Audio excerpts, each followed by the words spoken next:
देखो यहां से होता क्या है, बताओ एक्स अक्ष पर कोई बिंदु होगा तो उसका निर्देशांक क्या होगा, बताओ एक्स कोमा क्या होगा, जीरो। ठीक है, अब और y पर जो होगा उसका होता है आपका 0,y।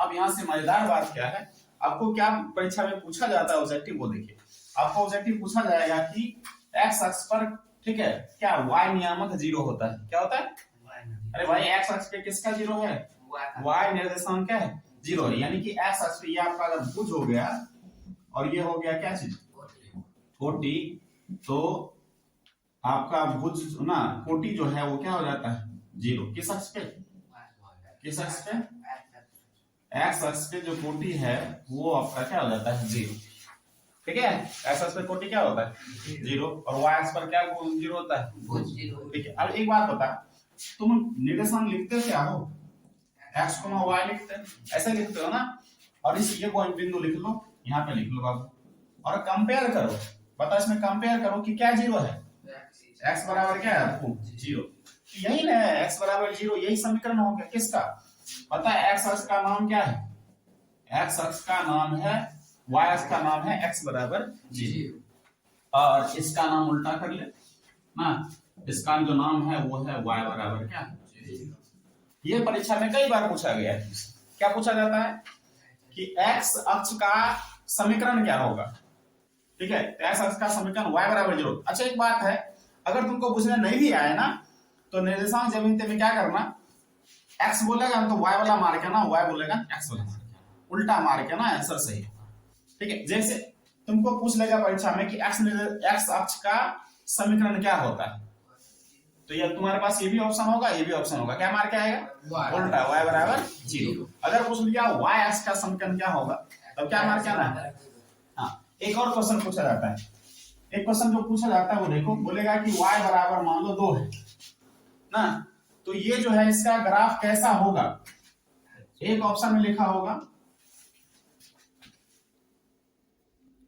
तो आपका इस तरह से y बराबर क्या दे दिया 2 दे दिया, और पूछा कि इसका ग्राफ जो होगा वो कैसा होगा, भाई y बराबर है बता क्या होगा, किसके समांतर होगा, मैंने बोला ना भाई कुछ ना बुझने आए तो उल्टा मार गया ना, y बराबर 2 दिया तो किसके समांतर होगा, ये x अक्ष के समांतर होगा, ठीक है, और x बराबर 0 दे देगा तो क्या होगा y अक्ष के समांतर, यहाँ तक ठीक है। अच्छा मूल बिंदु का निर्देशांक क्या होता है तुम्हारा ना 0,0, ये भी याद रखना, और मूल बिंदु से दूरी क्या चीज, मूल बिंदु से दूरी हाँ क्या होता है root under x² plus y², ठीक है। अच्छा कभी कभी क्या करता है, आपको कितना बदल देता है, -x, y लिख देगा, हाँ कभी क्या करेगा -x, -y लिख देगा, कभी क्या लिख देगा x, -y लिख देगा, कभी क्या करेगा दोनों प्लस में लिख देगा x, y, और इसमें से सब में सबका जो मूल बिंदु से दूरी आएगा क्या आएगा सेम ही आएगा, रूट अंडर क्या x² प्लस y², फर्क नहीं पड़ता क्योंकि स्क्वायर माइनस भी रहेगा तो क्या कर देगा प्लस कर देगा। ये मूल बिंदु से दूरी IMP है, मूल बिंदु से दूरी आपको पूछा जाएगा ही जाएगा, मूल बिंदु से दूरी एग्जाम में नहीं आए ऐसा कोई चांस ही नहीं है, पहली बात ये जान लो, मूल बिंदु से दूरी पता होना चाहिए। अब परीक्षा में आपको करता क्या है, कभी लिख देगा -3,4 का मूल बिंदु से दूरी क्या होगा ना, इसमें xy था और यहाँ पे क्या किया कोई संख्या डाल दी, ठीक है, का मूल बिंदु से दूरी पूछ रहा है आपको, ठीक है, तो क्या करना है कुछ नहीं करना, रूट अंडर करना है x² plus y², root under -3 का स्क्वायर, ठीक है, प्लस 4 का स्क्वायर। अच्छा माइनस हो या प्लस हो फर्क नहीं पड़ता, नहीं ये हो जाता है आपका +9 और ये हो गया 16, 9 + 16 क्या हो गया 25, 25 का वर्गमूल क्या हो गया 5 इकाई या वर्ग इकाई, दूरी हमेशा इकाई में होता है, इस बात का भी ख्याल रखोगे, ठीक है। तो ये हो गया, उसके बाद थोड़ा हम इसको मिटा देते हैं, ठीक, मूल बिंदु से दूरी निकाल लोगे, x अक्ष का समीकरण क्या है, x अक्ष का समीकरण y बराबर 0 है, y अक्ष का समीकरण क्या है x बराबर 0, अगर x बराबर कुछ दे देगा तो y अक्ष के समांतर होगा, y बराबर कुछ भी दे देगा तो क्या होगा x अक्ष के समांतर होगा, मूल बिंदु का स्थान क्या है 0, 0, ठीक है। अच्छा एक बात और बताओ कि निर्देशांक ज्यामिति का जनक किसे कहा जाता है, निर्देशांक ज्यामिति का जनक किसे कहा जाता है, रेने दकारते को किसको कहा जाता है? Rene Descartes, Rene Descartes. ऐसे आएगा नहीं बट फिर भी याद रखना, ठीक है? रेने दकारते जानकारी जरूरी है ना, रेने दकारते। अब देखो कभी कभी परीक्षा में क्या करता है, दे देगा 3 और 5 दे देगा ना, ये दे दिया और पूछता है कि इसका y अक्ष से दूरी क्या होगा। क्या पूछा? तो मैंने बोला ना उल्टा चलना है, क्या करना है? ये है x वाला और ये है y वाला, तो तुमको y अक्ष से दूरी पूछ रहा है ना, उल्टा जा। कौन होगा? x वाला होगा ना, तो आपका आंसर हो जाएगा x वाला। अगर पूछ लिया x अक्ष से दूरी तो y वाला पे जा, ये हो गया ना। पूछा x अक्ष से दूरी, क्या पूछा? x अक्ष से दूरी। तो तुम्हें लगता है कि सर x को हम लोग क्या बोलते हैं? x को बोलते हैं भुज, लेकिन हमको जानना भुज पर नहीं है, क्या बोलना है? उल्टा जाना है। क्या बोलना है? कोटि ना। और अगर पूछ दिया y अक्ष से दूरी तो y को हम कहते हैं कोटि, लेकिन y अक्ष से जो दूरी पूछ दिया वो क्या होगा? भुज होगा ना। y को कहते हैं कोटि, लेकिन y अक्ष से जो दूरी होता है उसको कहते हैं भुज। तो भुज और कोटि परीक्षा में आइबे करेगा, इसमें ना दिक्कत नहीं करना है, ठीक है? भुज कोटि एग्जाम में आएगा ही आएगा, इसको छोड़ के मत आना, ठीक है? x अक्ष से दूरी भुज कहलाता है, y अक्ष से दूरी कोटि कहलाता है, कोई दिक्कत? ठीक। अच्छा एक बात बताओ, मैंने लिख दिया 5,0 और पूछा कि बताओ इसमें ये जो बिंदु है इसका x अक्ष से दूरी क्या होगा। क्या पूछा? x अक्ष से दूरी, फिट मार मारेंगे। x अक्ष से दूरी y जगह पे लिखा जाता है, y अक्ष से दूरी x जगह पे लिखा जाता है ना, ये ना रे। x अक्ष से दूरी क्या हो गया? 0, मतलब ये बिंदु कहाँ होगा? x अक्ष पर ही होगा ना, तो दिक्कत? अच्छा बता, x अक्ष पर कौन सा निर्देशांक 0 होता है? y निर्देशांक। x अक्ष पर y नियामक 0 होता है और y अक्ष पर x नियामक 0 होता है ना। इसी तरह समीकरण बना था, इसका बना था x बराबर 0 और इसका क्या बना था? y बराबर 0। ये इसका समीकरण है, कई बार परीक्षा में पूछा है इसका समीकरण, ठीक है? मान लो तुमको दे दिया x बराबर 1, बता इसका ग्राफ क्या होगा, कैसे होगा? इसका ग्राफ होगा y अक्ष के समांतर। किसका होगा? इस तरह से खींचा जाएगा, y अक्ष के समांतर। और अगर x बराबर होता -1 तो इधर होता ये ग्राफ ना, ये होता x बराबर क्या? -1। इसके समांतर दिख रहा है तुझे? y अक्ष के समांतर दिख रहा है ना, कोई दिक्कत? चल ठीक, मूल बिंदु से दूरी पता ही होगा। चल अब ये मध्य बिंदु सूत्र बोल। परीक्षा में मध्य बिंदु सूत्र नहीं आएगा, ऐसा हो ही नहीं सकता ना। मध्य बिंदु सूत्र क्या कहता है? x1 + x2 / 2 और y1 + y2 / 2, इस तरह से आएगा, ठीक है? और तुमको क्या करेगा, देखो एक क्वेश्चन इस तरह से पूछा जाता है, मान लो ये दे दिया तुमको 3 1 और ये दे दिया 1 और ये मान ले 2 1 है और ये 2 3 है, ठीक है? इस तरह से दे दिया, पूछ लिया यहाँ पे ना, ये वृत्त बना दिया। क्या बना दिया? वृत्त। और पूछा कि चलो भाई इसका केंद्र क्या होगा ना।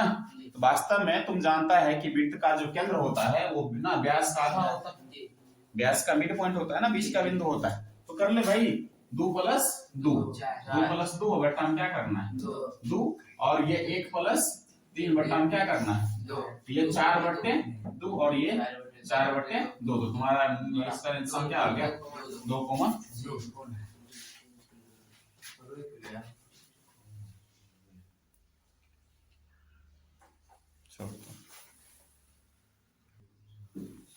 ठीक है? तो मूल बिंदु से दूरी इस तरह से आपको पूछा जाता है। अच्छा कभी कभी क्या करता है, तुमको ये दे देगा ना, a,2 दे दिया, ठीक है? और पूछा कि a का मान बताओ। क्या किया? इस तरह से पूछ दिया और पूछा a का मान बताओ। तो तुझे क्या करना है, एक तो इस फॉर्मूला से निकाल देना है ना, और एक तुमको दे रखा है पहले से, एक तुझे फॉर्मूला से निकालना है और एक तुझे क्या रखा है? दे रखा है। तो दे कितना रखा है? a,2। अरे दे रखा है ना 1,2। तो कंपेयर करना है x वाला को x से और y वाले को y से। 1,2 हो गया, अब ये दे दिया तुमको 2,2। भाई देख ये किसके बराबर हो रहा है? 2 के बराबर, समझ रहा है? इस तरह का भी क्वेश्चन एग्जाम में पूछ लेता है। चल ठीक है, x का ग्राफ, x अक्ष का ग्राफ, y बराबर ना, x अक्ष का जो ना समीकरण होगा y बराबर 0 होगा, y अक्ष का समीकरण x बराबर 0 होगा, ठीक है? मूल बिंदु से दूरी √x² + y², मूल बिंदु का निर्देशांक x² + y², ठीक है? चलिए सब हो गया। त्रिभुज का क्षेत्रफल का फॉर्मूला याद होगा। अच्छा अंतः विभाजन सूत्र और बाह्य विभाजन सूत्र याद होगा। अरे section formula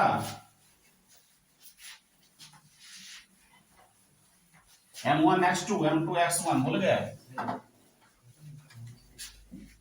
M1 X2 M2 X1 बटा में M1 प्लस M2। इस पे 2 नंबर का क्वेश्चन आएगा, M1 Y2 M2 Y1 बटा में M1 प्लस M2 ना। इस पे आपको अनुपात दे रखा है कितना, M1 अनुपात क्या है M2 है, यहाँ से ना ये फॉर्मूला लगता है विभाजन सूत्र वाला, ठीक है। अच्छा अगर तुमको क्या दे दिया, इस तरह से दे दिया 1 1, ये दे दिया 2 2 और ये दे दिया तुमको 0 0, ठीक है। या मान ले कुछ और रख ले 3 3, ठीक है, इस तरह से। और पूछ लिया कि बताओ केंद्रक क्या होगा, क्या पूछ रहा है, केंद्रक क्या होगा। केंद्रक पूछा, केंद्रक का सूत्र याद होना चाहिए, एक क्वेश्चन इस टाइप में आता ही आता है ऑब्जेक्टिव में, ठीक है। तो केंद्रक का फॉर्मूला होता है x1 plus x2 plus x3 bye 3 और y1 plus y2 plus y3 bye क्या 3। तो कर ले भाई 1 प्लस 2 प्लस 3, 1 प्लस 2 प्लस 3 बटा में क्या 3 और 1 प्लस 2 प्लस 3 बटा में क्या 3। 1 प्लस 2 3 हो गया, 3 प्लस 3 6 हो गया, 6 बटे 3 6 बटे 3, ये तुम्हारा आ गया 2,2, ठीक है, आंसर आ गया। इस तरह से आपको एक त्रिभुज का केंद्रक भी पूछ लेगा, ठीक है। तो दिक्कत त्रिभुज का केंद्रक वाला एक ना क्वेश्चन आता है, ये देखना ये अंतर विभाजन सूत्र है। अच्छा अगर तुमको बाह्य विभाजन सूत्र बोल देगा तो बीच में क्या करना है, बस हर जगह माइनस डाल देना, ठीक है। और अंतर विभाजन सूत्र बाह्य विभाजन सूत्र वाले क्वेश्चन को आराम से अच्छा से प्रैक्टिस कर लेना, क्योंकि यहाँ से जो क्वेश्चन होगा तुमको 2 नंबर का क्वेश्चन पूछेगा परीक्षा में, 2 नंबर का क्वेश्चन इस पर आएगा, ठीक है। उसके बाद समदूरस्थ वाला फंडा जो है, समदूरस्थ वाला क्वेश्चन जो पूछता है, ठीक है, वो भी अच्छा है, वो भी देख लेना। समदूरस्थ वाला क्वेश्चन एग्जाम में हर हाल में आता है, ठीक है।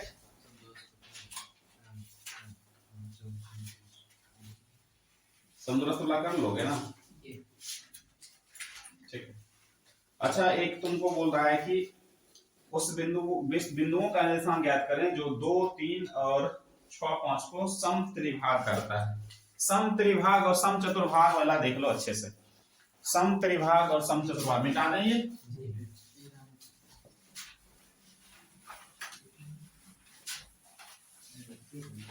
देखो 2 3 दिया है, 2,3 दिया है और दिया है आपको कितना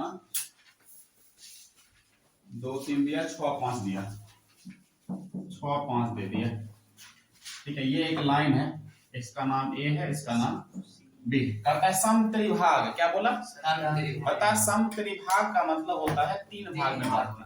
और अगर 10 मीटर कपड़ा है, उसको कह रहा है कि बराबर 10 भाग बांटो, तो 9 ही बार काटेंगे। 3 भाग में बोल रहा है तो 2 बार काटेंगे, यानी कि बीच में 2 पॉइंट होगा। एक पॉइंट आप मान ले यहाँ P है और एक पॉइंट मान ले यहाँ पे क्या है, क्यों है, ऐसा कर सकते हो। अच्छा अब ये सब बराबर बराबर पार्ट में क्या हो गया डिवाइड। अब सवाल यह है कि तुमको बिंदु तो दे रखा है ना, लेकिन अनुपात नहीं दे रखा है। अनुपात दे रखा होता तो ना सेक्शन फार्मूला लगाता और निकाल देता। अब देख यहाँ पे तो भाई इधर एक पार्ट है, इधर क्या पार्ट है, 2 पार्ट। तो यहां से देखा जाए तो इधर हो गया 2 पार्ट और यहां से देखा जाए तो इधर हो गया आपका 1 पार्ट। तो यही हो गया M1 और ये हो गया तुम्हारा क्या M2 हो गया। अब यहां से तुम निकाल सकते हो, आराम से निकाल सकते हो, ठीक है। तुमको क्या चाहिए, P का निर्देशांक क्या चाहिए, P का चाहिए निर्देशांक, आपको निकालना है P का निर्देशांक। चलो कोई बात नहीं, M1 X2 M2 ना, तो आपको लिखना है M1 X2 M2 X1 बटा में M1 प्लस M2, ठीक है। तो लिखना है M1 Y2 M2 Y1 बटा में M1 प्लस M2, इस तरह से। चल M1 का जो मान है वो आपका 1 है, अगुने X2 का जो मान है वो आपका 6 है, प्लस M2 का मान आपका 2 है और X1 का मान आपका 2 है, बटा में M1 प्लस M2 यानी 1 प्लस 2, ठीक है। अब m1 का मान आपका 1 है और y2 का मान आपका 5 है, m2 का मान आपका 2 है और y1 का मान 3 है, और बटा में हो गया 1 + 2। ठीक है, अब मन ही मन कर लेता हूं ना, 6 का 6 2 2 ना 4, 6 + 4 क्या हो गया 10/3, इधर हो गया 5 का 5, ये हो गया 3 2 6। ठीक है, तो 5 + 6 हो गया 11/3 हो गया ना। ये किसका निशान निकल गया, p का, इसका निकल गया आपका, तो p निकल गया आपको 10/3 और ये निकल गया 11/3 निकल गया ना। अब पूछ रहा है p का निकल गया, आपको क्या निकालना है, q निकालना है ना। अब देखो जितना पार्ट इधर है उतना ही पार्ट इधर है। अब यहाँ का काम खत्म कर दे, इधर देखिए ना, इधर देखोगे अगर गौर से, तो जितना भाग इधर है इतना भाग इधर है, मतलब ये मध्य बिंदु सूत्र हो जाएगा।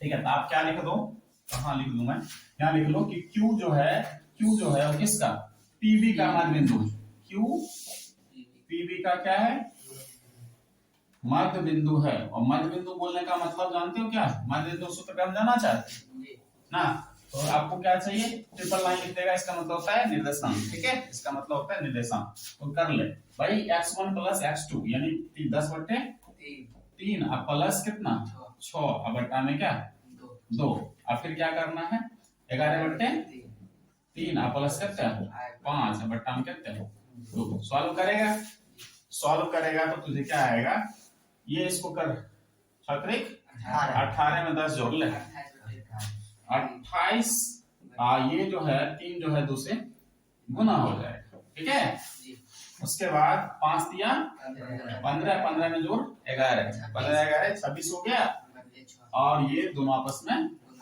गुना हो जाएगा ना। तो काटोगे तो ये हो जाएगा 28 का आधा 14/3 आ जाएगा, और ये हमारा 13/3 आ गया। कौन सा, क्यों का निर्देशांक भी आपको निकल गया 14/3 और 13/3।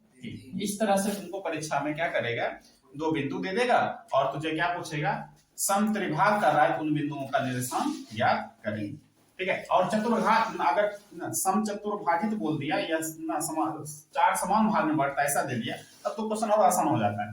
क्यों आसान हो जाता है, 4 वाले में देख बा 4 वाले में आपको बीच में क्या पॉइंट लिखना है, 3 को लिखना है। क्या लिखना है, 3 को। अब देख गौर से, जितना पार्ट इधर होगा उतना ही पार्ट इधर होगा, तो तुम इसके लिए क्या कर सकता है, मध्य बिंदु सूत्र लगा सकता है। इसके लिए लगा सकता है ना, जब इसके लिए मध्य बिंदु सूत्र लगाएगा तो ये पॉइंट निकल जाएगा, और जब ये पॉइंट निकल जाएगा फिर से देख जितना पार्ट इधर है उतना पार्ट इधर, फिर इसके लिए तुम मध्य बिंदु सूत्र लगा सकता है।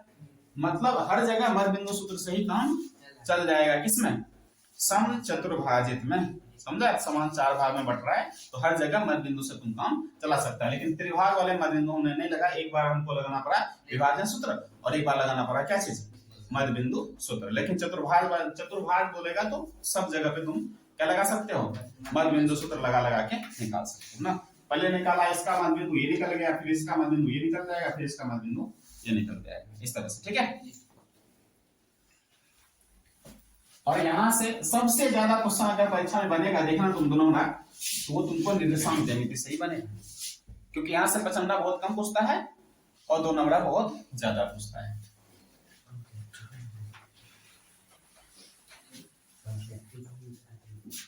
ऑब्जेक्टिव भी यहाँ से बहुत पूछता है ना, ऐसा चैप्टर है जहां से क्वेश्चन बहुत उठाता है। ठीक है, उसके बाद आपको क्वेश्चन पूछता है समदूरस्थ वाला। क्या पूछता है, समदूरस्थ वाला पूछता है क्वेश्चन। यहाँ से समदूरस्थ वाला क्वेश्चन देख ले।